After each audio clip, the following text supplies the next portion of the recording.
Hello students, હર્ષ ભારત છું. Most welcome. ધોરણ 12 ઇંગ્લિશની અંદર કોમર્સ આર્ટ્સ માટેનું જે પેપર લેવાયું હતું માર્ચમાં, એમાં કોઈ ફેલ થયા હોય તો એમના માટે જે જૂનમાં પેપર લેવાયું હતું, જૂન 2024માં, એમાં સેક્શન એ આખો આપણે પૂરો કરી દીધો હતો આગળના વિડીયોમાં. એની લિંક તમને આના કોમેન્ટમાં મળી જશે.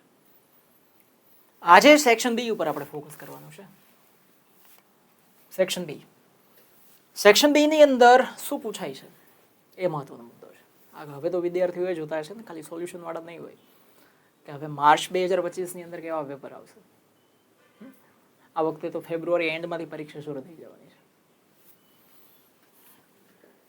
તો સેક્શન બી ની અંદર સૌથી પહેલા 10 પ્રશ્નો ટેક્સ્ટ બુકમાંથી હશે, એટલે કે પેરેગ્રાફ હશે.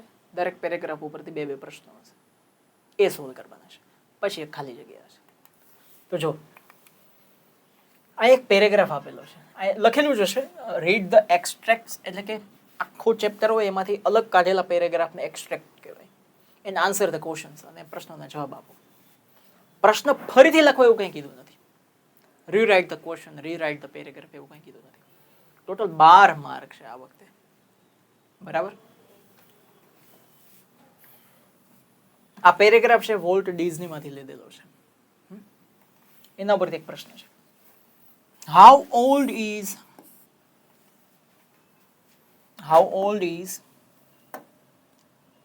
એક વસ્તુ સમજી રાખો, જે બોર્ડના માર્ચના પેપર હોય ફાઇનલ એક્ઝામના, એના કરતાં એના પછી રિપીટરની એક્ઝામના પ્રશ્નો હંમેશા અઘરા હોય છે.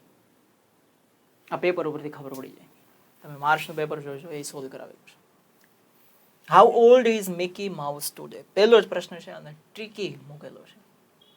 આજે મિકી માઉસ કેટલો વૃદ્ધ થયો, મતલબ આજે.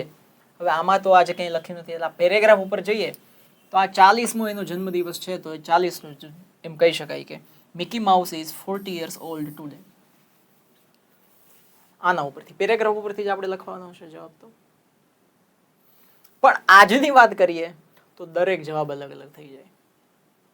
આ વર્ષની વાત કરીએ તો એ જવાબ અલગ અલગ થઈ જાય, એટલે આપણે એ જવાબ રાખીએ, બરાબર. બીજો પ્રશ્ન, how many people enjoyed Disney by reading. ડિઝનીને કેટલા લોકોએ એન્જોય કર્યું, રીડિંગ એટલે કે વાંચીને કેટલા લોકોએ એન્જોય કર્યું. તો અહીંયા હાઉ મેનીથી પ્રશ્ન પૂછ્યો હોય ત્યારે હાઉ મેનીની જગ્યાએ જેટલા લોકોએ રીડિંગ કરીને એન્જોય કર્યું, ખુશ થયા, એ નંબર લખી દેવાનો. તો એ લખ્યું છે અ બિલિયન રેડ ડિઝની બુક. કેટલા લોકોએ? અ બિલિયન. બિલિયન એટલે કે 100 કરોડ લોકો. તો જવાબ હાઉ મેની જગ્યાએ શું આવે?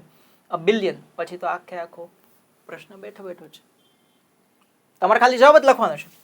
તમારે આમ કૌંસ આપેલો હોય એમાં લખવાનો 20 નંબર. બ્લેક કલરથી જે છે એ જવાબ જ લખવાનો છે, બીજું કંઈ લખવાનું નથી.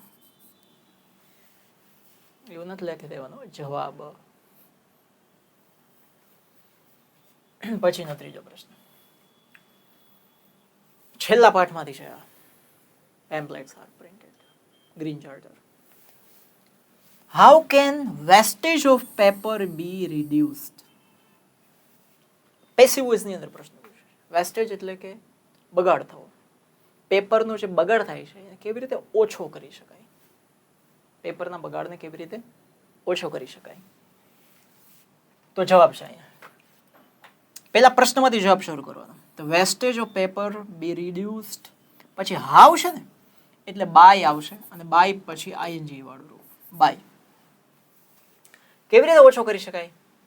By regulating the printing of pamphlets and distributing them to concern individuals only. બરાબર છે? જે લખ્યું છે printing of pamphlets should be regulated and disseminated to concern individuals only. એમાંથી આખો જવાબ લખ્યો છે. બાય છે એટલે આઈએનજી થશે, તો રેગ્યુલેટેડ નું શું થશે? રેગ્યુલેટિંગ.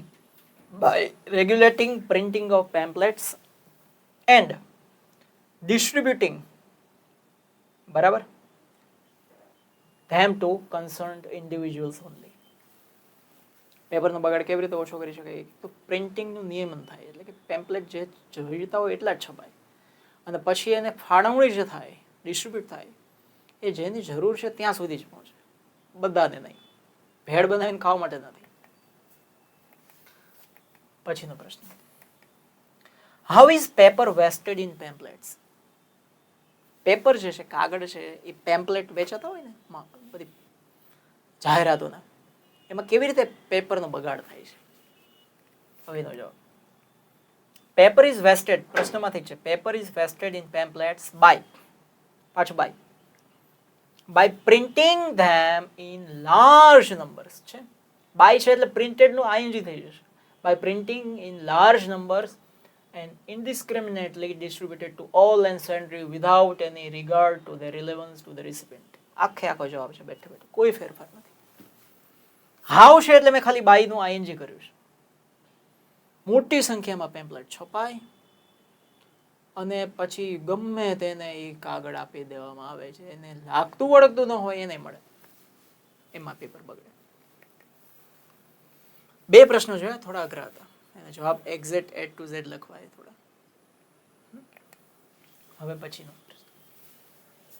મોરિસ સેડ, આ મંકી સ્પો વાળો પાર્ટ છે. 7મો, વોટ વુડ બ્રિંગ સેડનેસ, શેનાથી દુઃખ આવે? What would bring sadness. હવે અહીં લખ્યું છે ઇટ વુડ બ્રિંગ સેડનેસ, આ જવાબ બધા લખી દે, પણ ઇટ એટલે શું?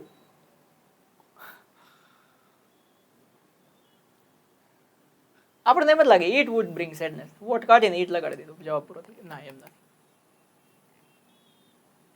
લખ્યું છે interfering with fate would bring sadness. જે નસીબ છે, જે તકદીર છે, એને ફેટ કહેવાય. એમાં ઇન્ટરફિયર કરવું, હળી કરવું, એનાથી દુઃખ થાય. જો લખ્યું છે to interfere with fat only cause deep sadness. અહીં તો ડિઝાસ્ટર છે, કદાચ મારી વાંચવામાં ભૂલ થઈ, બરાબર છે, પણ વુડ બ્રિંગ આવે એટલે આપણે તેમ થાય બ્રિંગ એટલે આ જ હશે એટલે લખાય.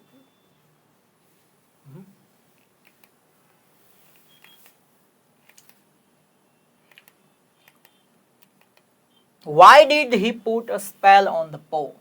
પો એટલે પંજા ઉપર, સ્પેલ એટલે કે જાદુ મૂક્યું, શા માટે?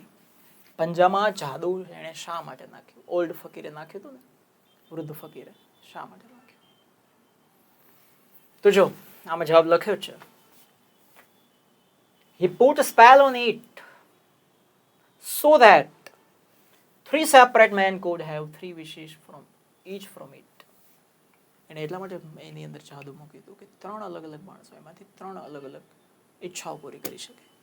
એ જ બેઠો બેઠો જવાબ લખવાનો છે. આમાં પણ હી છે, આમાં પણ હી છે. આ થઈ ગયો જવાબ. 1 માર્ક 100% મળી જાય. બરાબર, 24. પછી હેડેક વાળો પાર્ટ છે, માથાનો દુખાવો. આ પાઠ કોણે નાખી દીધો છે ને આમાં કાંઈ સમજાતું નથી. કેવા કેવા પાઠ સિલેક્ટ કરવાના કઈ સારું મળતું જ નહીં હોય. What is the authors opinion about drill? Drill એટલે સવારની અંદર છે દોડાવે ને, ચલાવે ને એક સાથે, એમાં એ વિશે લેખકનો અભિપ્રાય શું હતો, શું છે એ પૂછ્યું છે. તો લખ્યું છે the author thinks that having drill after school hours is an unfair and undesirable practice. ક્યાં લખ્યું છે આવું? જો અહીંયા which is I think એવું વિચારે છે. I એટલે think છે, અહીંયા author છે એટલે think ને એસ લાગે, કારણ કે વર્તમાનની વાત કરે છે. what is having a drill after school hours, એ અહીં લખ્યું છે to have a drill after school hours. તમે to have લખી શકો અને having લખી શકાય, બે કોઈ વાંધો નથી. સ્કૂલના કલાકો પૂરા થઈ ગયા પછી, એટલે કે સ્કૂલ પછી જે આવી રીતે ચલાવે, ડ્રીલ કરાવે, is an unfair and undesirable practice. કાંઈ વધારે ફેરફાર નથી.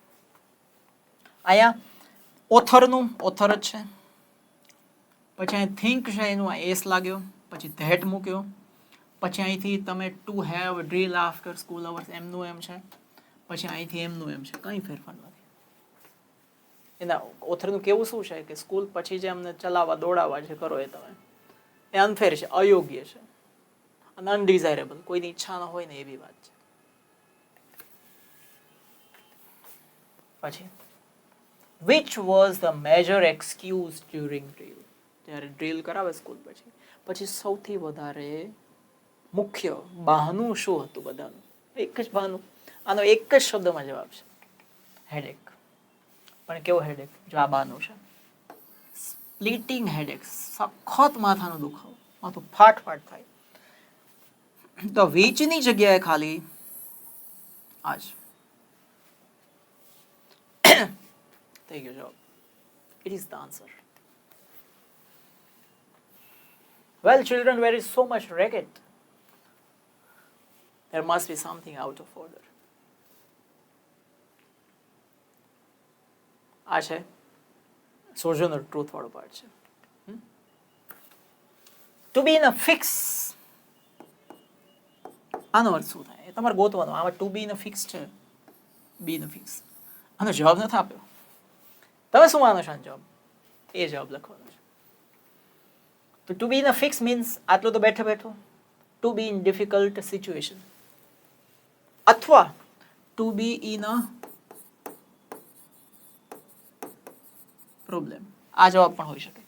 મુશ્કેલીમાં હોવું, મુશ્કેલ પરિસ્થિતિમાં હોવું કે પ્રોબ્લેમમાં હોવું, આ એનો જવાબ થઈ ગયો.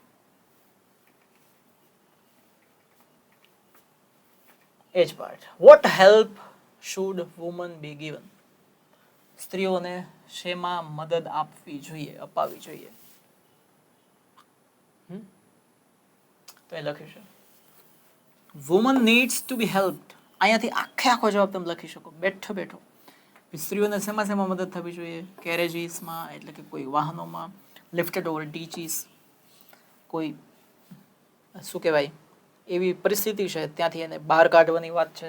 To have best place everywhere, દરેક જગ્યાએ એને સન્માનજનક સ્થળ, જગ્યા મળવી જોઈએ. બેઠો જ છે, કોઈ જવાબ ન. આમાં મેં શુડ બી લખ્યું છે, તમે આ નીડ ટુ બી લખો તો પણ ચાલો, કોઈ વાંધો નહીં.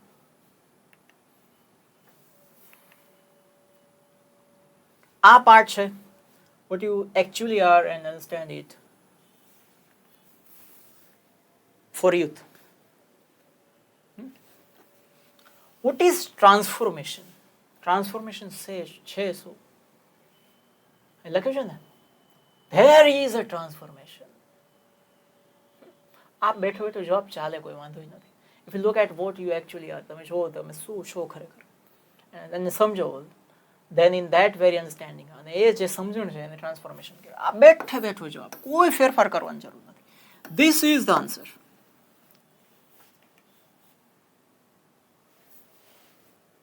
પેરેસ કાઢી નાખો, એમને લખો તો કોઈ વાંધો. Where does freedom lie? આઝાદી ક્યાં રહેલી છે? લાય એટલે રહેલું, પડેલી. તો ફ્રીડમ લાઈસ, ડઝ નીકળી જાય ને એટલે SESI એના ક્રિયાપદને લાગે, બાકી કોઈ વાંધો નથી. આ જવાબ અહીંયાથી સમજણમાં છે કે તમે એક ક્ષણે શું છો એ તમે સમજો તો એ આઝાદી છે.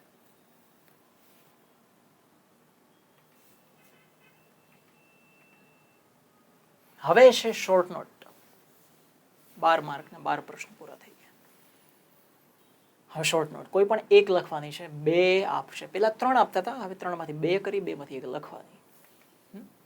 શોર્ટ નોટની લિંક તમને મળી જશે. મેન્ટલ ક્વિક ફિક્સીસ એટલે કે સ્ટ્રેસ કંટ્રોલ એક્સરસાઇઝમાંથી છે. એક પાઠમાંથી અલગ અલગ ટોપિક પૂછાય, અલગ અલગ ટાઇટલથી શોર્ટ નોટ પૂછાય, પણ શોર્ટ નોટ કોઈ એક જ સિલેક્ટ કરીને લખી નાખવાની. અલગ અલગ ટાઇટલ ઉપર લખવા બેસીએ તો 10 ચેપ્ટર છે, 5 અલગ અલગ બધામાંથી બને 50 શોર્ટ નોટ 3 માર્ક માટે. કુકડો ભાઈ યાદ ન રાખે. એટલે આ 2 શોર્ટ નોટ જે છે, મંકી સ્પો વાળી અને મેન્ટલ ક્વિક ફિક્સીસ વાળી, બેની શોર્ટ લિંક નીચે આપી દઈશ તમને, એમાંથી તમે જોઈ લેજો. એટલે એટલો આપણો ટાઈમ બચે. પછી અહીં લખ્યું છે ફિલ ઇન ધ બ્લેન્ક્સ, ખાલી જગ્યા પૂરો. એપ્રોપ્રિએટ વર્ડ્સ, યોગ્ય શબ્દોથી, ગિવન ઇન ધ બ્રેકેટ, જે કૌંસમાં આપેલા છે. 3 માર્કની ખાલી જગ્યા છે. આ પણ ટેક્સ્ટબુકમાંથી જ આવે, પણ થોડું ફોર્મેટ ચેન્જ કરી નાખે. અહીંયા ઓપ્શન આપેલા છે, ઓપ્શન 1, ઓપ્શન 2, ઓપ્શન 3 અને ઓપ્શન 4. માય ખાલી જગ્યા is filling up with really neat files. પહેલો પાર્ટ ભણ્યા હોય કે નો ઇન્સ્ટોલ દો એટલે ખબર પડી જાય કે આમાં શું આવે. હાર્ડ જે છે એ ભરાય છે નીટ ફાઇલ્સથી. તો 32માં શું આવશે? અહીંયા 3 એટલે કે હાર્ડ. હૃદય મારું ભરાય છે ચોખ્ખી ફાઇલોથી. Is playing on my monitor. હૃદયમાં ચોખ્ખી ફાઇલો ભરાય તો મોનિટર ચહેરા ઉપર શું આવી જાય? સમજાવેલું છે પાર્ટ ભણ્યા હોય તો. સ્માઇલ. તો અહીંયા શું આવશે? સ્માઇલ. તમારે આ ખાલી જગ્યા ફરીથી નથી લખવાની. તમારે શું લખવાનું? અહીં કૌંસ આપેલો છે 32 નંબર હાર્ટ, 33 નંબર smile.mpg. આમ જ લખવાનું છે. અને 34 નંબરમાં જો તમે હૂંફની વાત છે, પીસની વાત છે અને કન્ટેન્ટમેન્ટ એટલે કે અહીંયા ચોથામાં શું આવશે? કન્ટેન્ટમેન્ટ 34માં. તો અહીં 34 લખીને શું લખવાનું તમારે? કન્ટેન્ટમેન્ટ. સંતોષ. લવ શબ્દ આમાં ક્યાંય આવતો નથી. આ થઈ ગયું સેક્શન આખો આપણો બી. હવે સેક્શન સી જે છે એ આપણે નેક્સ્ટ વિડીયોમાં લઈ જઈશું. બરાબર? હર્ષ પારસે છું, મોસ્ટ વેલકમ.